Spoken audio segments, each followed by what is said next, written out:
You're watching Beyond Markets. Welcome, I'm Esther Awuni. On today's show, we'll discuss the state of security in Nigeria. You can join the conversation with the hashtag Beyond Markets, and you can follow my Twitter handle too. It's at Esther O. Awuni. Now, the United Nations Humanitarian and Resident Coordinator in Nigeria, Edward Callan, says Boko Haram has killed over 27,000 civilians since 2009. To discuss the state of security in Nigeria, Onyekachi Adekoya, Managing Director of PR24 Nigeria. Thank you so much for taking the time out to join us today. Thank you for having me. Before we talk about Boko Haram, let's just focus first of all on recent developments within the security space. Let's talk about the leader of the Islamic Movement of Nigeria, Mr. El Zakzaki, who has just recently been granted leave to seek medical attention in India.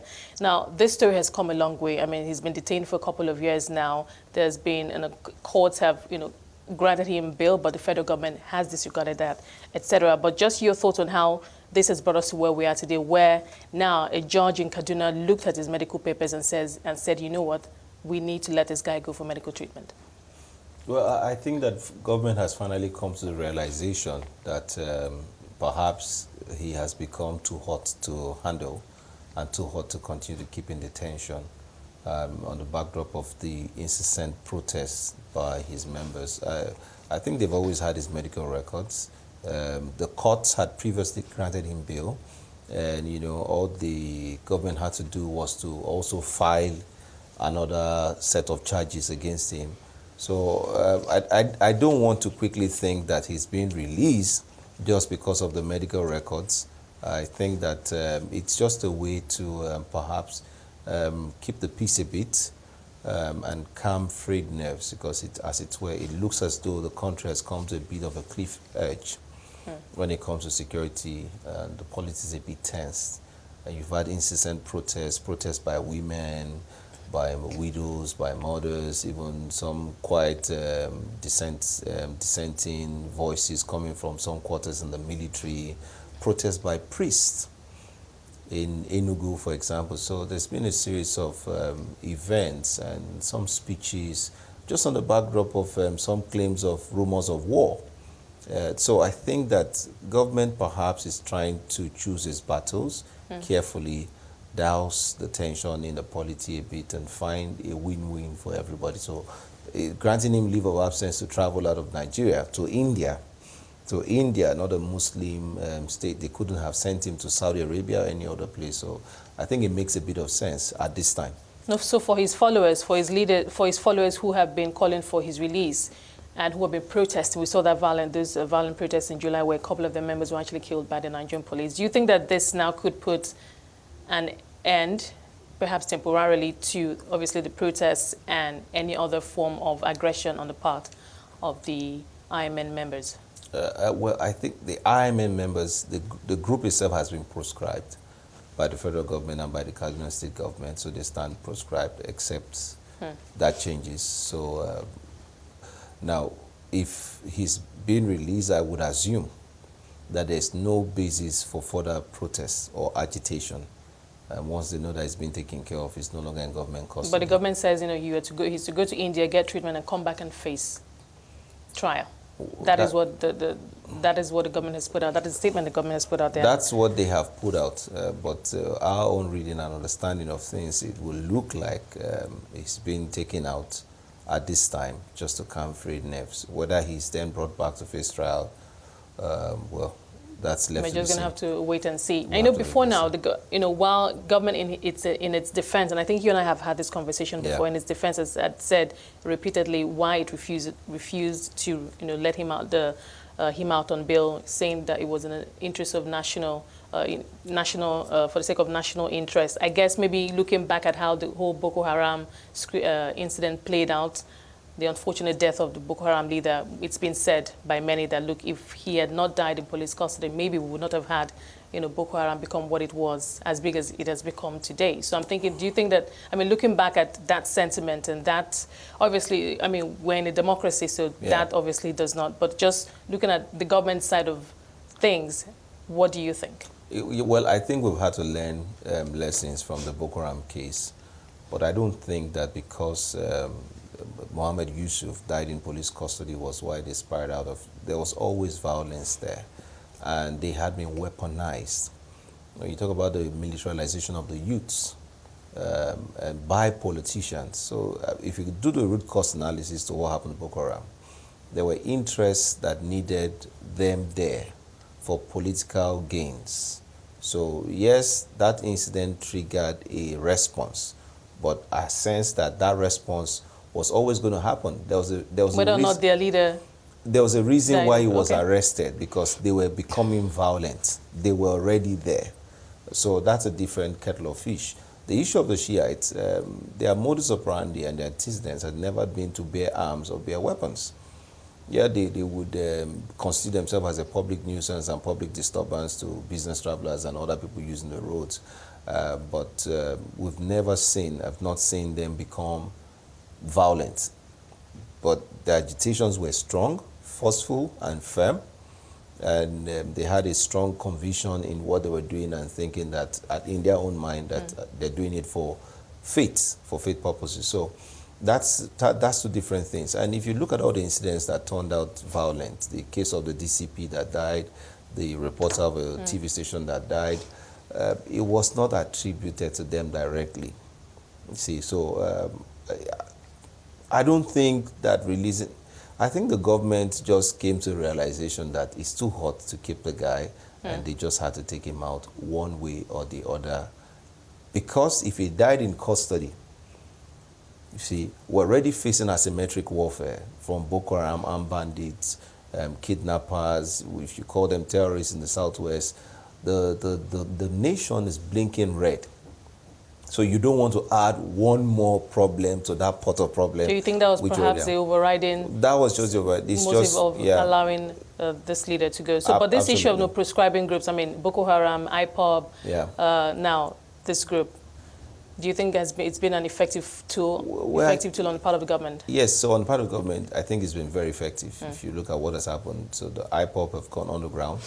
I think the political class also became a bit weary. Because if you had people upturn or upstage them in the states and took from them, because IPOB was becoming a bit of a problem, almost determining who could become a governor or not a governor. So the Southeast governors then took a decision for their own political expediency and political survival to proscribe the IPOB. So there was politics at play, there was security, also some regional interests at play. So does it make it a lot more complicated? Because it would appear that even right from Boko Haram down to, IPOB, IMN, there's that political undertone, political element that's always attached to it. So how do we, at what point do we separate the politics from actual domestic terrorism? When you do like a country risk assessment, you look at, you do your assessment based on 4 pillars: macroeconomic risk and instability. You then look at political risk and the risk also of instability, political instability. You then look at actual security risk. Then you then look at travel risk, the ability for people to move from one point to another with as little risk as possible. So on those 4 fronts, you will never take out politics when you are doing a security risk analysis, because politics has a way of creating its own conditions that would then turn around to affect security. So simply put, you set security within a context of society, and man is gregarious. So in man's interaction and the push and pull for power, you find some conditions that can pose a bit of a challenge to peaceful coexistence. So you have to always look at. Then there's the regional interest, the religious interest. So a lot of things that the government has to battle with, and they need to take cognizance of when they're approaching very difficult issues. Speaking about difficult issues, because many times this government has said, look, on the one hand, we recognize that we are a democracy. Yes. We need to allow people to, freedom of expression, even the right to, I think just over the weekend, President Buhari also did come out to say, look, Nigerian citizens actually do have the right to protest, but he also, in the same breath, said the days of coups and revolutions are over. So, in a democracy and for a country that has suffered several years of terrorism, yes, and with now millions of displaced persons, how does one in this same democracy juggle handling allowing people to express themselves in a peaceful and democratic way, and then when you throw in the word revolution on one hand, and then on the other hand, as a government, ensuring that you are not too high-handed and not seen to be not practicing democracy, as it were. Well, on that note, I'll first like to say that the government does not have the powers to say it's allowing or disallowing. The right to protest is guaranteed in the Constitution. It's a fundamental human right. So it's not, you cannot give what you cannot give. The powers to govern comes from the people. The government is from the people, and they are there by delegated authority. So ultimate power belongs to the people. You cannot give what the people have constitutionally and fundamentally. So first of all, I think that our leaders need to begin to understand that times are changing. Times are changing, and we need to take a more subtle approach to some of the things hitherto will have taken a very hard stance on. People have a right to protest. The courts have said, you make law through an act of parliament or sometimes by judicial interpretation. Now, there are court decisions who have said that people don't need police permit to protest in this country. And where they decide to protest, the police have a duty to protect the protesters and ensure that they exercise that right, which is fundamental to them, in a peaceful manner. In the event that the protest is peaceful and the protesters are conducting themselves in a peaceful manner, okay? That not to stop the protest. So, I mean, in this issue of the revolution now, and I speak on the basis of what should be the norm. We've heard from legal luminaries, people like Femi Falana, SAN. We've heard from Mike Ezekome, SAN. We've also heard from Nobel laureate Professor Wole Soyinka, where they've also shared and expressed their opinion to this call for revolution and what they see as the interpretation. But I would just say that I think that the IGP went beyond its powers to say that the protest would not be allowed, and to even charge them out of court process, to attempt to charge them with the claim of treason, of treason. Treasonable felony. Treasonable felony, yes. So to charge them, which was a bit funny. So, I think that for the protesters, for the past 6 days, Nigerians have been talking about revolution. Now, I want us to continue this, but we need to take a short break. We'll come back, pick it from where we left off, and put it in a better perspective. I've been speaking to Onyekachi Adekoya. He's the Managing Director of PR24, and we've been talking about the state of security in Nigeria. If you're just joining us, Onyekachi Adekoya, Managing Director of PR24, is with me today, and we're discussing the state of security in Nigeria. Onyekachi, thank you for your time so far. Before the break, we were talking about the Revolution Now movement, which was started by the publisher of Sahara Reporters, Omoyele Shiwori, who has been taken, who is now in police or custody of the Department of State Services. And, like I also mentioned over the weekend, President Buhari did say, look, the days of coups and revolutions are now over. So I remember I was asking you earlier, for this group, the Revolution Now group, what is their political philosophy? And when they say they want a change, are they talking about change of government or change of how this current government is handling affairs of the country? Because I'm just wondering that, I'm just thinking that the messages or the message of this group out there is a little blurred or maybe misinterpreted, and everybody perhaps is applying their own interpretation to what they mean by revolution now. Yeah, firstly, I'm not a member of the group, just to put that there. Okay. And I don't speak for them. I don't have the power to speak for them. I've seen a couple of messages which claims to be from the group. So I think that the messages are a bit all over the place. But we saw videos in which the man himself was making some statements and some claims as to his position and what he sees as the revolution and why now. But I just don't want to be drawn into that conversation. I want to look at beyond the person, what are the issues? Because we can look at the symptoms and not talk about the root cause of the real problem. When you create a society where social order and social justice becomes difficult, people will find ways to vent their frustrations. Every day in Nigeria, people die on our roads.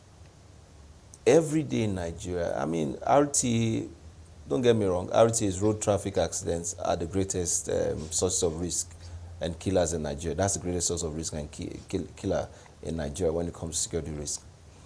But then business travel is disrupted daily along our highways. It's been raging in the northwest, northeast, north central. It's been happening in the south-south. Now we find another opening in the southwest. And the issues of security, the primary business of the primary function of government is to provide security and to protect life and property. So there's a clear case for frustration in the country today. Security, which is one of the things that this administration campaigned on, I mean, we can say, yes, they have done fairly well in their fight against Boko Haram. But then there are issues of constant clash between the farmers, the herders, kidnapping in the southwest. Issues are there. So perhaps there's a bit of a sense of genuine frustration. Okay. Let's circle back to the hashtag revolution now. And I need to ask you this. What is your interpretation of revolution now? As I mentioned earlier, is your interpretation from this group, is it the removal of this government or changing the way this government is handling the economy and the affairs of the country in general? What is your interpretation? I would sense that, going by the antecedents of the proponents of this movement, I think that they're just agitating for an awakening. And they're trying to call, I think they're trying to call people to hold government responsible for the promises they made. Perhaps that would be my own reading. Now, whether there are other underlying interests, underlying play, I wouldn't know. Okay. But I would sense that the government maybe has played into their hands. But the government has a different interpretation of this movement and has said that, look, they're trying to remove this government through undemocratic means. That is how this government has interpreted, excuse me, their message. I'm just wondering, is the message clear out there? That's why I'm asking you as a security expert, what your own interpretation of this message is. For my own interpretation, it's just a venting of frustration. Not that they're trying to change. I wouldn't, because, you see, government has preempted the action. Okay. Okay? And preempted based on their own reading, which is rather speculative also. I've listened to different lawyers speak on this matter. You have not arrested the person in the act. You preempted his action by arresting him. Now he's in custody. Okay. You arrested him over the weekend. He has not been charged to court. We don't know the grounds. It's all speculation. When he's charged to court, we will then be able to say, okay, these are the charges, and then begin to analyze those charges, whether there's any basis for them.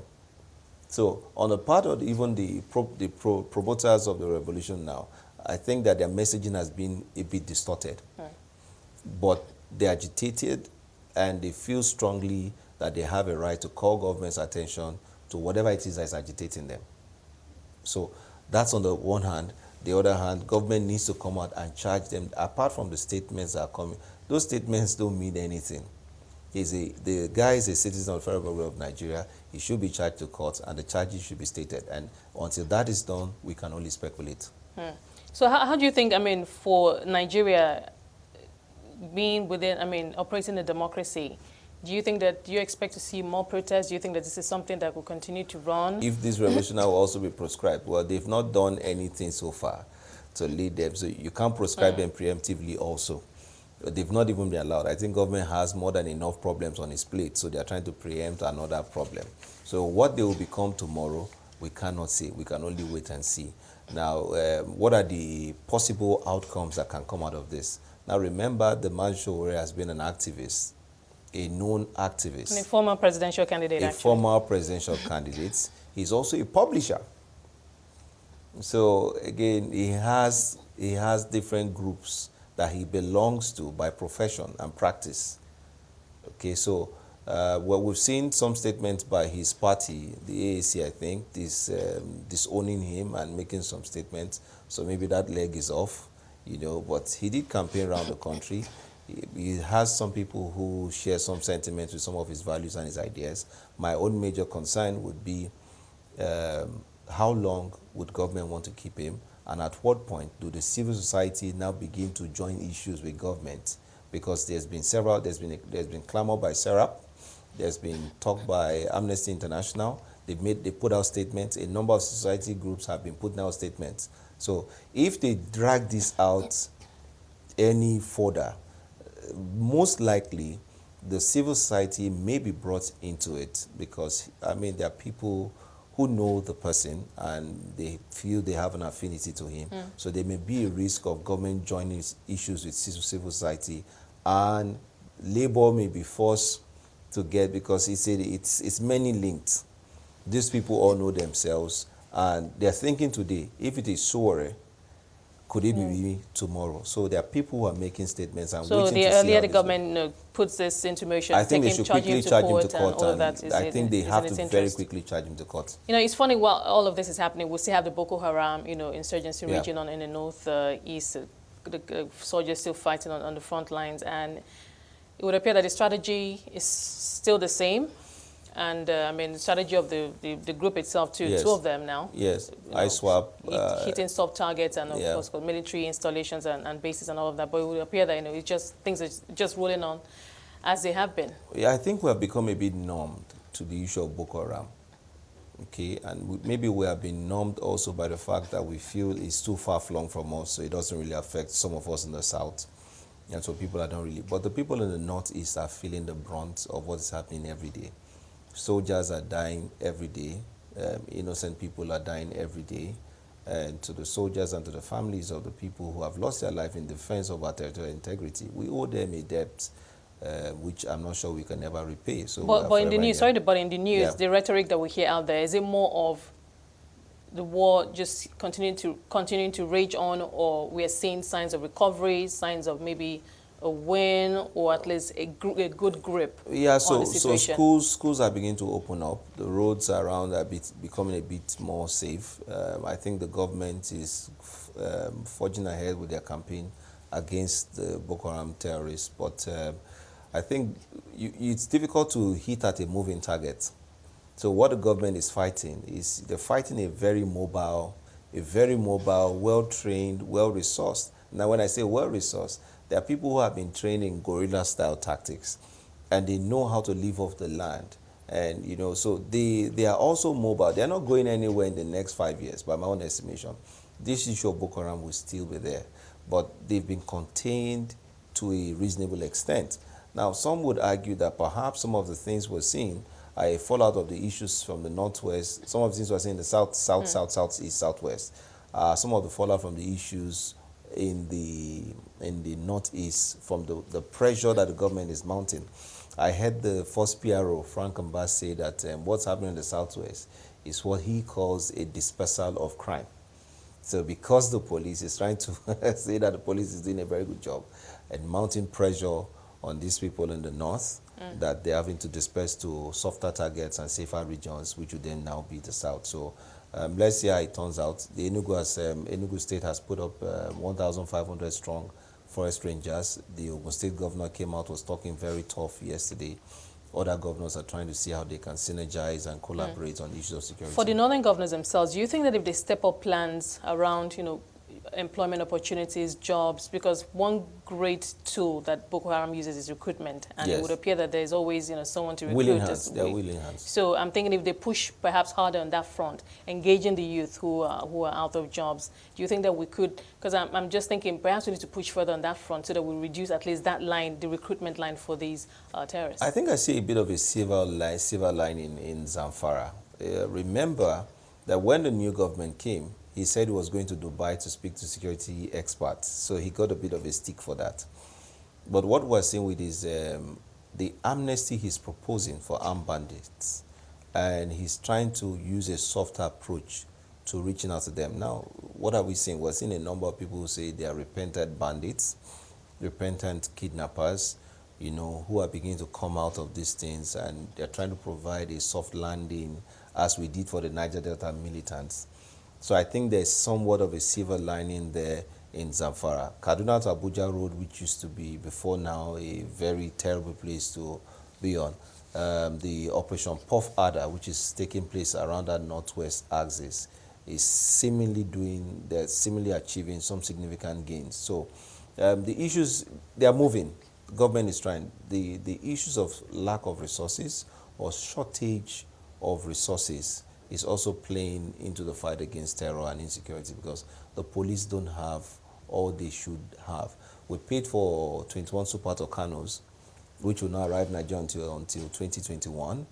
Okay, so there's paucity of funds, which also affects everything. So right. I think the challenges are many-pronged. Okay, Onyekachi, thank you for talking to us today. We appreciate your time on the show. Thank you for sharing your perspective today. I've been speaking to Onyekachi Adekoya as the Managing Director of PR24 Nigeria, and we'll be looking at the state of security in the country. Well, that's it on Beyond Markets. Thank you so much for being a part of it. Remember that you can watch the show at 5 p.m. West African time daily and have access to all previous episodes of the show on our website. That's CNBCAfrica.com. You can also stay engaged with the hashtag Beyond Markets. Of course, you can send your thoughts, your comments to my Twitter handle too. It's at Esther O. Awuni. For myself and the team, it's bye for now.